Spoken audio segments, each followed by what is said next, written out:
I created my own little niche where viewers really only had me to go to. The reason why McDonald's is so big and they make billions of dollars is because they created a system to make the burgers for them. So it's like 50 hours of video. I should not be working this hard, and I should be, making a lot more money while working less. My people are all over wherever they're the best. First video, 555,000 views. Second video, 253,000 views.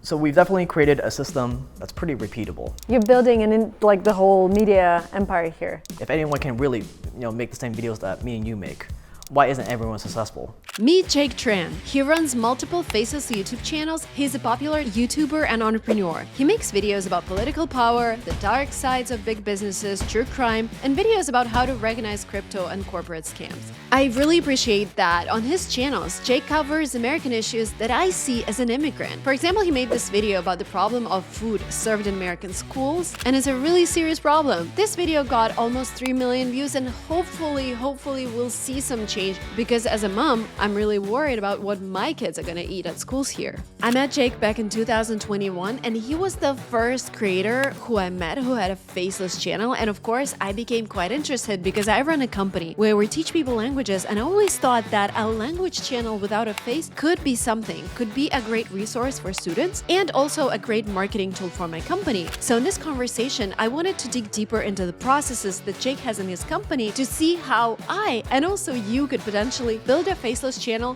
for your business or just for yourself. And I also want to understand how he navigates criticism. Hey guys, welcome to Silicon Valley Girl. I have someone who's doing something amazing on YouTube, which I want to learn about. His name is Jake. He runs a documentary channel, and you barely see his face there. And this is what I'm fascinated about, because I love the end product. I just watched your video about why celebrities are always unhappy. Like, I really wanted to watch that video, but also how the dynamics inside the video, like how you change the frame, how you tell the story, like genius. And also with the new technology like 11 Labs, I don't know if you're using it already to clone your voice. I mean, like with your strategy, you can just scale your channel beyond you, and you don't have to be on the camera. So this is what I wanted to talk about today. Can you talk about like how long have you been doing this, your Jake Tran channel? This channel, all the years kind of blended in together, but it's probably been 3 or 4 years by now. Oh wow, but the progress is amazing. Wow. Thank you. And I started out, being a traditional on-camera channel where it was like a personal brand channel. But the problem I quickly ran into is I quickly realized that if the entire channel is based on me and my experiences and what I've gone through in life, you quickly run out of stuff to talk about because you've only lived so much. So that's why a lot of YouTubers who are on camera all the time, they quickly burn out after, maybe they're in the limelight for 3 to 5 years, and then they usually fizzle out, or their views just drop dramatically, or they just quit entirely. And I saw that very early on, and I wanted to avoid that at all costs. And what I realized was there are these channels out there that aren't connected to a name, that don't show their face, and instead of the content being based on them, it's based on stuff that they research or stuff that they come up with. So in that sense, you never run out of video ideas, because that's a really big bottleneck and a really big fear of a lot of people starting out is like, how do I come up with video ideas? Exactly. Well, if you're just like 18, 20 years old like I was, and you don't have much life experience, you're gonna run out of video ideas very quickly. But if you base your videos on something that you research or you come up with, or like a storyline that you create from nothing, then you never run out of ideas. Yeah, you had several channels before. You had a Taekwondo channel, right? Yeah, that was my first try. That was your first, in high school. Very, very cringy. I removed all the videos so you can't find them. Okay. But yeah, back in high school, that was when I first fell in love with the idea of being a YouTuber. And one of my favorite channels at the time was a channel called Linus Tech Tips. Super big channels, they're still around today. And they have this giant office, giant warehouse with all these different filming sets and like a giant video editing team and a giant production team. And I thought that's what I wanted. Thank God I never went down that route, because although their channel is great and everything, that just sounds like a giant headache that I don't want to deal with. The real big light bulb moment came when I read the book Blue Ocean Strategy. That book changed my life, and it basically shows you how to go into any crowded niche in any industry and carve out your own unique blue ocean. Oh, interesting. Where you don't have any competition. What's the main takeaway from that book? Do you remember? Yeah, they use the example of the wine brand. they talked about how entrenched the wine industry is. There's all these big players, super high competition, very hard to break into.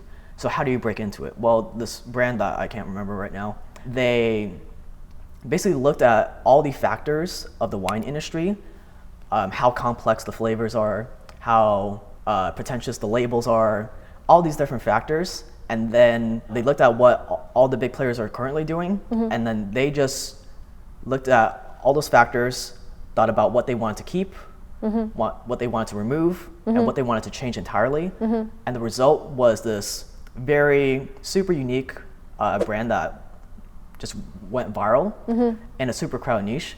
So I took that basic idea and applied it to finding a profitable channel or a viral channel. So basically what I did was I looked at all the different niches on YouTube that I'm a fan of. So one was like the personal finance niche or the money niche or whatever. Another one was the video essay niche, where people would review movies like The Dark Knight or like why the Joker was the best villain ever written. I also looked at these like B-roll type channels, like Kurzgesagt in a nutshell. And I basically looked at all those different niches. I took what I liked out of all of them. I removed what I didn't like. I thought about what I could add from other niches or other industries. And the result was this very unique channel that was very new at the time. Because no one else was doing, I created my own little niche where viewers really only had me to go to. If you just frame yourself as another personal finance channel, well, there's like 1,000 other channels people could watch. But because I created my own niche, the moment where I transitioned into like the type of content I make today was I watched a documentary or some book or something on how fractional reserve banking works and how sketchy the world of banking is. So I made a video on like the absurd business of banking. And at the time, I thought like no one would be interested in this because this is just like super nerdy stuff. But I just wanted to make it anyways, just to scratch my own itch. And I remember I scheduled the video for like 3 p.m. in the afternoon, but it turned out to be like 3 a.m. I scheduled it incorrectly. Okay. But even though I did that, the video still took off. So that was the first step in the direction of like the darker topics I covered today. We know that clickbaity headlines on YouTube get views, but it's very easy to get too clickbaity, and sometimes viewers just don't enjoy it. On the one hand, it's Jake's superpower to have a channel without his face. On the other hand, longtime subscribers note a decrease in the quality of content compared to old videos, because they noticed a decrease in Jake's involvement. He was also criticized on the internet for advertising questionable companies. What about the controversy about your brand deals? I've just watched like Coffee Seal, all the. What was your reaction to that? I mean, it definitely didn't feel good because, yeah, I've always gotten hate comments, but this was like the first big. I don't know like the whole drama, but it feels like he started and a lot of other YouTubers, they just followed the. Yeah, it's pretty crazy. Like he started it, then like a bunch of other YouTubers that, the easiest route to fame is like criticizing others. That's true, yeah. So all these other like smaller CoffeeZilla types like jumped on the bandwagon. Yeah. It was definitely overwhelming. Looking back, there's probably some things that I could have done better. Have you changed your process of like thinking about brand deals? Yeah, we definitely vet them a lot more. Obviously, I didn't know. Obviously, I could have done a better job vetting them, and we've definitely improved our process. How do you select topics for your videos? It's a really big mix. I have a really big network now of like very unique people from all the videos I make. So sometimes they suggest videos to me. Sometimes I have guests on like the celebrity video where they'll give me a video topic. He's like my advisor, Arvid Ali. And yeah, we can talk about him. Oh, he was part of the video, right? The guy who was talking about like working with celebrities. Yeah. So he's your advisor? Yeah. Interesting. How does that work in the YouTube world?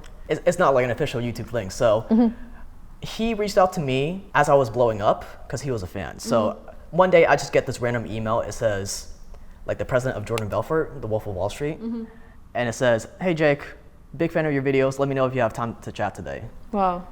And yeah, super random email. And I was like, okay, the president of the Wolf of Wall Street wants to talk to me. So I get on the phone with him. He turns out to be a big fan, and he turns out to have worked for a lot of celebrities like Jordan Belfort and a few other ones. And he's an advisor to a lot of like ultra rich people. We were talking, and I was telling him at the time, I was really working hard. I was working like 10, 12-hour days. The channel was like blowing up. And back then I was making all the videos myself. Editing, everything, idea, Everything. research. Doing all the editing, thumbnail. So I was working like 10, 12-hour days, like 5, 6 days a week. It would take me around 5, 6 days to make one video. So back then, that's why I only could post one video a week. So it's like 50 hours of video. Yeah. And at the time I was making like a doctor's salary, like, I don't know, 200, 250K a year, which is really good. Google AdSense mostly? That and sponsors, yeah. And I thought I was like the man. And I was telling him like, you know, I'm making a doctor's salary, but you know, I'm working super hard, but it's okay. And he kind of just burst my bubble.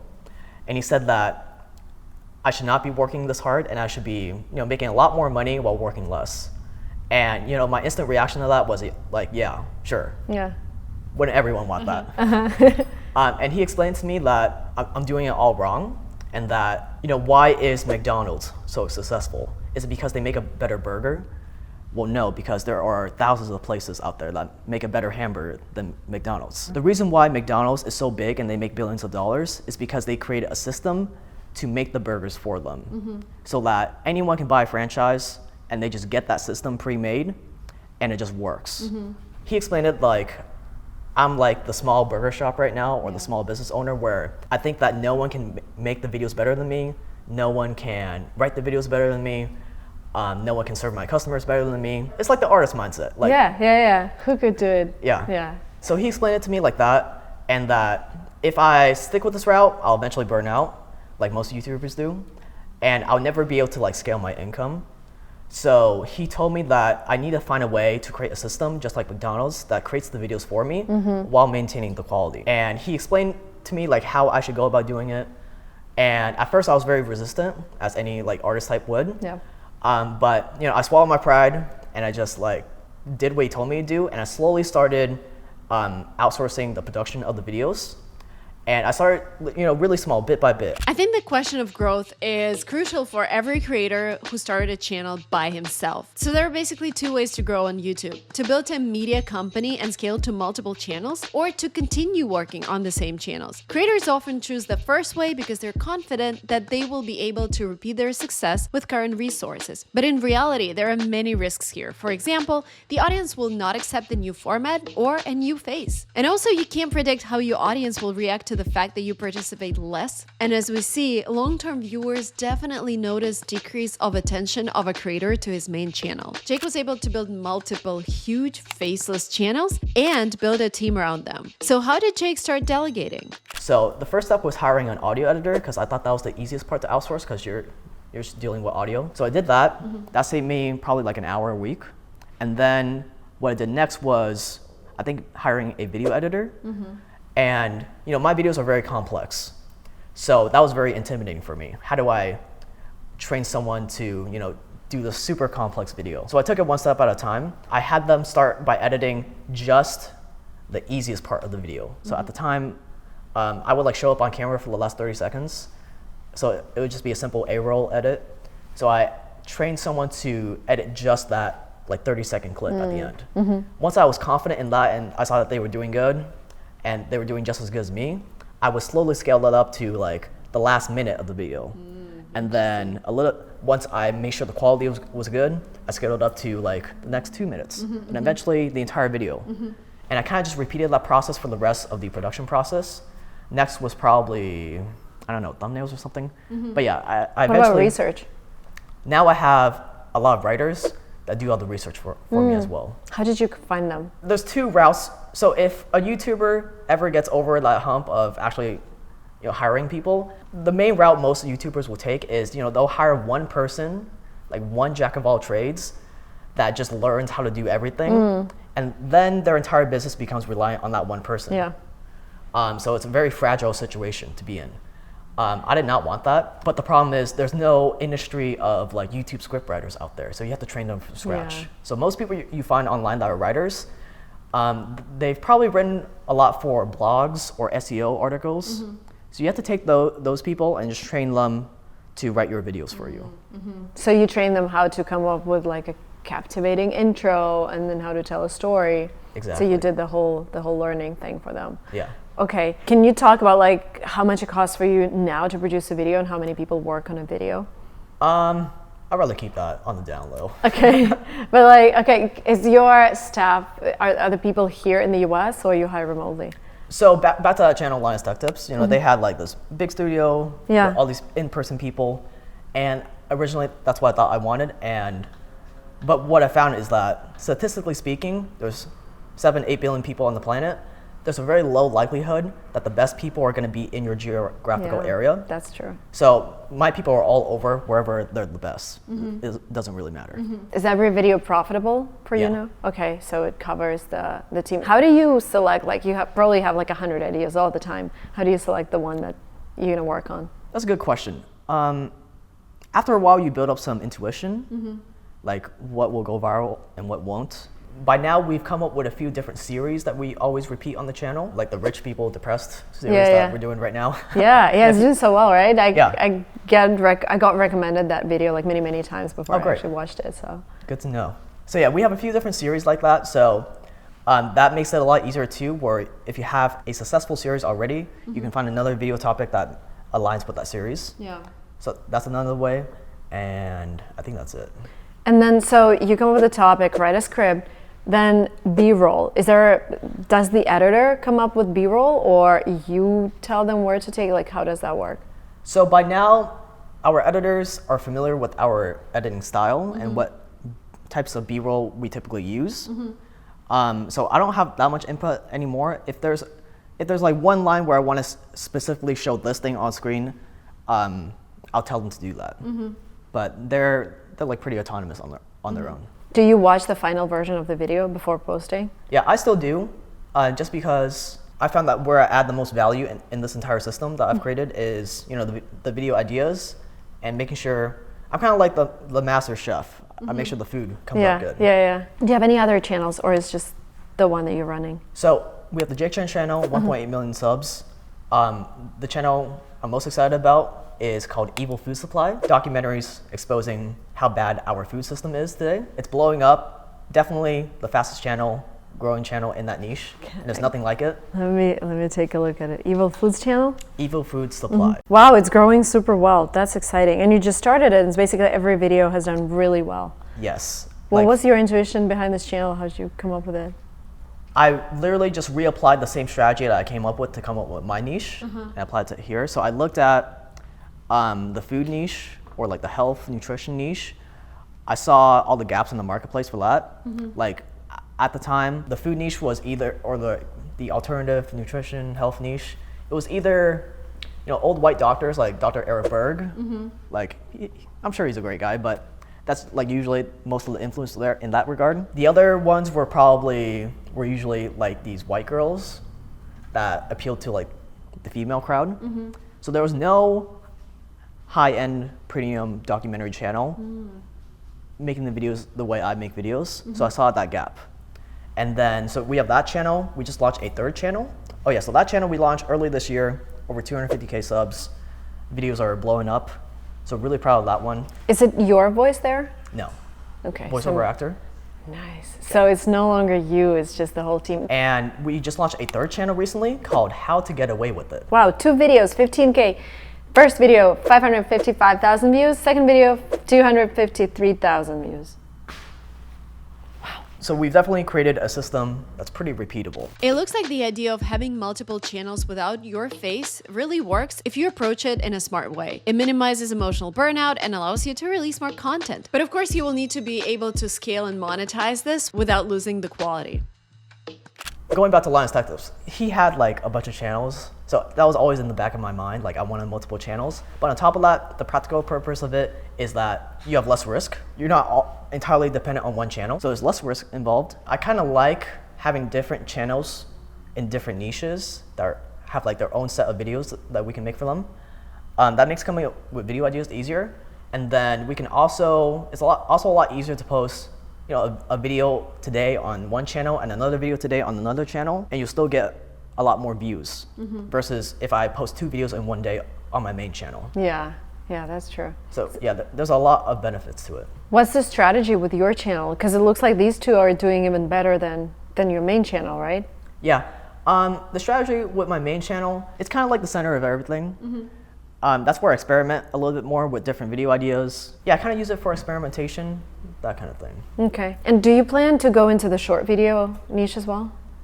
I went into it hard back when the YouTube algorithm was really pushing shorts. Yep. And then all of a sudden in like February of this year or something, my short videos just crashed. That same happened to me. Okay. I think it actually started December last year. Okay. Yeah, for me it was on literally like February 1st. Okay. I haven't focused on it because, you know, I have something that's working already that I'm really good at, and I'd rather just keep making more long form videos. Are you planning to do more channels? Yes. Yeah. This year, in 2024, probably 2, maybe 3 more channels. Oh, that's fascinating. Yeah, I love that strategy. Can you talk about monetizing the channels? What would be like 1, 2, 3, top 3 sources? Top source is probably sponsors. So brand deals would be number 1? Yes. Second is probably AdSense. Third is the YouTube membership. So on the main channel, you can sign up for $5 a month, and you'll get a private documentary every month that's too controversial to be posted publicly. Wow, I love that approach, because I tried YouTube memberships and I'm like, extra content? Like what can be fascinating? This is fascinating. I feel like people would want to buy that. Can you mention the topics that you don't know? Or is like... Oh yeah, I can definitely mention them. We've done one on, you know, Epstein, Jeffrey Epstein. We've done one on MK Ultra, the CIA's mind control program, where they would like drug Okay, I haven't heard about Americans unknowingly. Do you advertise your membership saying like, hey, we're releasing a video on this topic? Yes. And this is how they subscribe because they are excited about the topic. Yeah. That's great. I think you're the first YouTuber who I meet and you talk about like memberships being one of the top sources of income. Yeah. That's great. Can you give advice to people who are starting a faceless channel and also trying to build an empire around it, like starting multiple channels?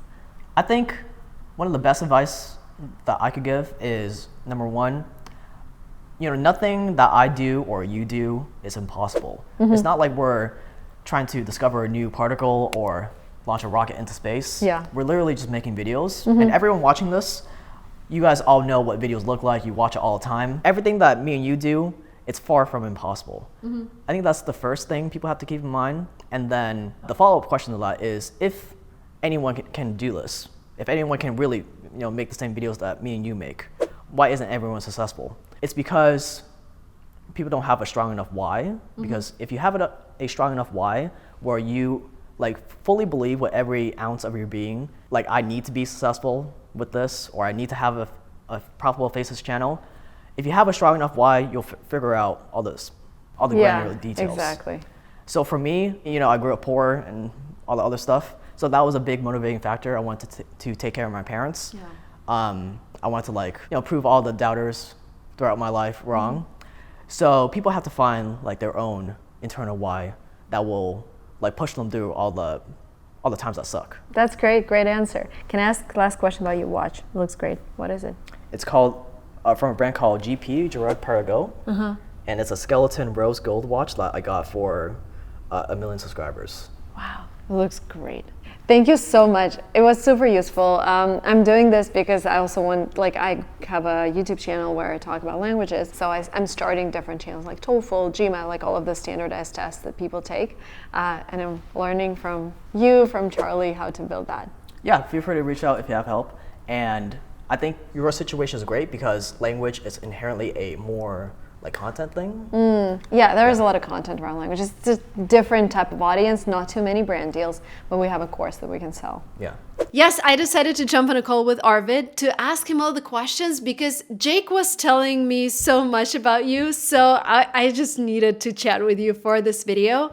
Can you tell me a little bit more about how you came to this recommendation for Jake that he needs to build this McDonald's type of system out of his channel? Because I think it's really innovative for a lot of creators, because every creator thinks, I think I'm a star, no one can replace me, like it has to be me in the video. When realistically thinking, you know, there's so many people who can replace me. So it would be the strategy for a YouTuber like me who wants to automate the business, but the problem is I have 3 channels where I'm the face.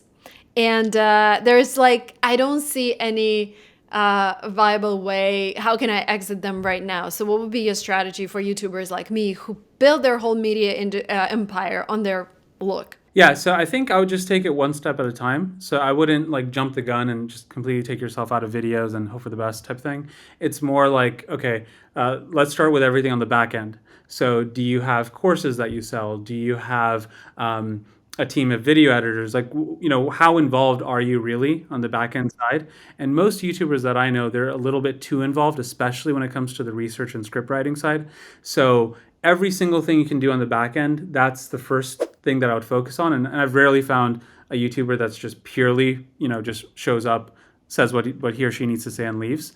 That is the level that you want to get to first. And some of the, I'll be careful on not to mention specific names, but like some of the Hollywood famous people that ever show up on YouTube, or they are really good at just doing what they do, which is the scripts, everything's fully written for them. They don't like get themselves involved into anything really.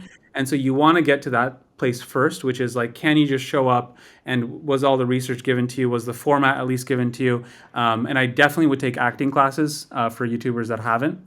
That's one of the big distinctions that I've seen with like the very big YouTubers that succeed long term, is they've taken acting classes because it just switches your mindset as to what your role is, and it allows you to really just focus on like your tonality, the way you present yourself, and being as just like purely entertaining as you can.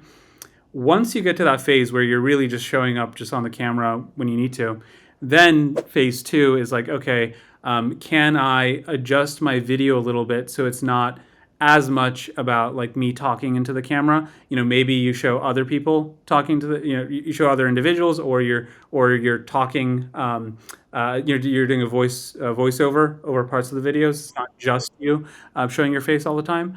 And then the third phase is, among the channels that you have, certain channels you'll notice is really driven around you and your personality and your face. Other channels you can really embed other individuals and allow them to show up as an expert or as a guest or whatever it might be. So oftentimes I've really not found that like the energy drain is not necessarily from the pure amount of time you spend like looking at the camera. It's from everything else that led up to it, and it's from everything else that you need to think about afterwards. The first thing I would say is most people don't accomplish that first step, which is the most important, which is like, can you get yourself outside of all back-end operations? And a key part of that is that it can't be too expensive as well. Like, you really do need to find people who you train who are cheap, both locally and internationally. What's the ballpark figure for like yeah. producing one video if we find people internationally? Yeah, I have a very firm rule that all expenses, everything included, including like anything that you can think of, you cannot go above 50% of revenue in expenses. I feel like for a lot of YouTubers, especially who are just starting out, right? They don't have any, they're not even monetized yet, but they're already Okay. Yeah. like, what is the minimum that you can pull Yes. off with an okay quality? Sure. I think you can get if you're paying people hourly internationally, like let's say people in Indonesia or Bangladesh or these kinds of countries, like if you're even able to pay them $7 an hour, $8 an hour, that's a lot of money. Like, I was born in Bangladesh, so I speak from it in that view.